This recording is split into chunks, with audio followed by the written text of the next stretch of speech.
Shalom saudara yang saya kasihi dalam Tuhan, salam sejahtera bagi kita semua. Terima kasih untuk semua saudara yang telah setia mengikuti channel Kristen ini. Teruslah dukung channel ini agar dapat menjadi berkat bagi banyak orang. Selamat bergabung saya ucapkan juga bagi Bapak Ibu Saudara yang baru pertama kali mengikuti channel Kristen ini. Mari kita bertumbuh bersama dalam pengenalan akan firman Tuhan. Sebelum lanjut video ini, jangan lupa untuk menekan tombol like, subscribe, dan komen. Serta tekan tanda lonceng agar saudara mendapat pemberitahuan video-video terbaru dari channel Kristen ini. Selamat mengikuti doa. Mari sebelum kita mendengarkan firman Tuhan, kita bersatu hati, kita berdoa.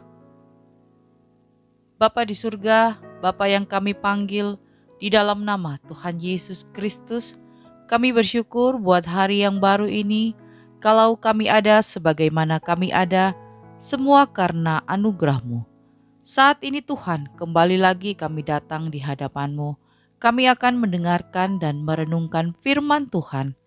Berkatilah kami, berikanlah kami hikmat-Mu, agar kami boleh mengerti setiap firman yang akan kami dengar. Di dalam nama Tuhan Yesus kami berdoa. Amin. Renungan firman Tuhan hari ini berjudul, Hidup yang berarti adalah hidup yang dapat menghasilkan buah. Ayat firman Tuhan terambil dalam Filipi 1 ayat 22 bagian A. Tetapi, jika aku harus hidup di dunia ini, itu berarti bagiku bekerja memberi buah. Saudaraku yang saya kasihi, ada begitu banyak hal yang harus kita hadapi selama kita masih hidup di dalam dunia ini. Masalah tidak akan pernah habis-habisnya, tetapi akan terus datang. Menjadi pengikut Kristus bukan berarti bahwa kita akan terlepas dari masalah, tetapi kita akan mendapat kekuatan dari Tuhan untuk dapat melalui masalah-masalah tersebut. Rasul Paulus sendiri juga menyadari akan hal ini. Rasul Paulus mengalami begitu banyak masalah dalam hidupnya. Tidak hanya masalah biasa, tetapi hingga aniaya dan penderitaan yang hampir merenggut nyawanya. Tetapi Rasul Paulus tetap kuat, dan ia mempunyai prinsip hidup adalah Kristus dan mati adalah keuntungan. Rasul Paulus mengerti bahwa jika dia sudah tidak ada di dunia ini lagi, dia tidak akan mendapat berbagai masalah lagi dan tidak perlu bersusah payah seperti yang dia alami saat itu. Tetapi dia tetap menyadari bahwa hidupnya adalah milik Kristus, dan jika dia masih hidup, dia harus terus bekerja untuk menghasilkan buah bagi kemuliaan nama Kristus. Saudaraku yang saya kasihi, kita banyak melihat anggota keluarga kita, teman, kenalan, dan orang-orang yang sudah dipanggil Tuhan lebih dahulu. Mereka yang telah percaya kepada Yesus akan menerima upahnya di sorga. Mereka telah lebih dahulu menjalankan tugas yang diberikan Tuhan bagi mereka, dan tugas mereka telah selesai. Lantas yang menjadi pertanyaan sekarang, bagaimana dengan kita yang masih hidup? Sama seperti yang disampaikan oleh Rasul Paulus, kita harus menyadari bahwa kita hidup dengan suatu tujuan, dan kita mempunyai tugas untuk menghasilkan buah bagi kerajaan sorga. Baik itu buah pertobatan, buah pelayanan, buah jiwa-jiwa, dan lain sebagainya. Kita dapat melayani Tuhan dimanapun kita berada. Pelayanan bagi jiwa-jiwa tidak hanya di dalam gereja saja, tetapi juga di luar gereja. Begitu banyak jiwa yang belum terjangkau dan belum mengenal Kristus. Melalui setiap pribadi kita, Tuhan dapat memakai hidup kita untuk menjadi saksi Kristus. Orang-orang di sekitar kita akan melihat kehidupan yang kita jalani, sehingga mereka akan mendapat berkat melalui kehidupan kita. Mari kita terus bekerja untuk memberi buah bagi Kristus.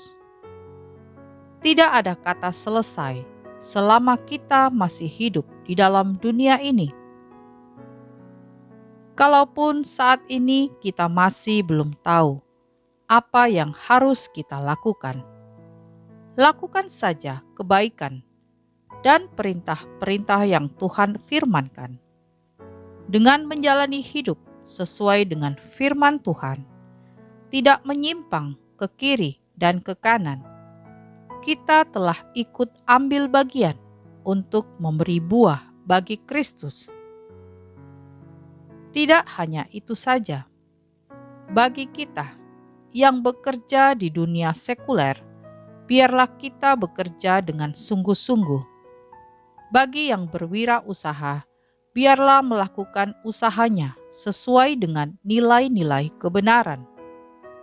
Bagi yang sedang studi, biarlah belajar dengan rajin. Dan bagi yang ada dalam pelayanan pekerjaan Tuhan, biarlah tetap melayani dengan hati yang murni.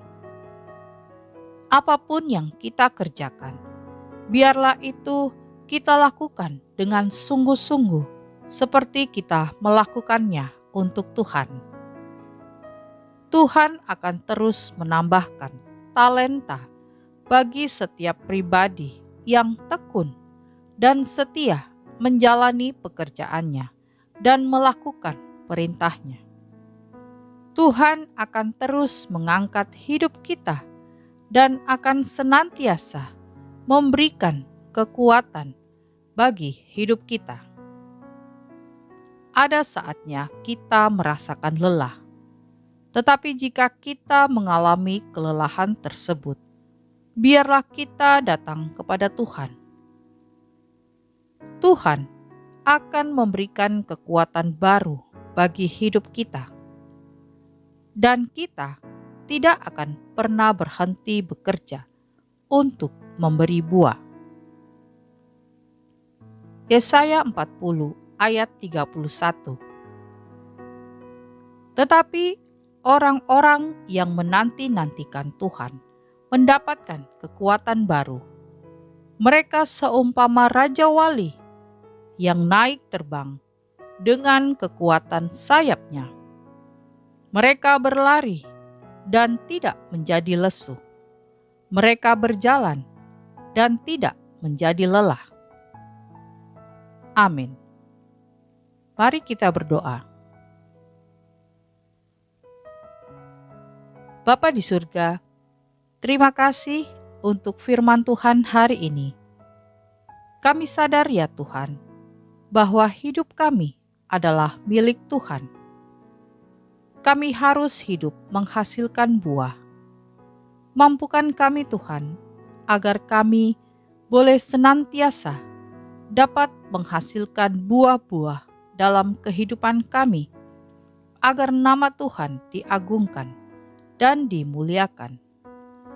Terima kasih Tuhan, terpujilah nama Tuhan, kekal selamanya. Di dalam nama Tuhan Yesus kami berdoa. Amin. Tuhan Yesus memberkati.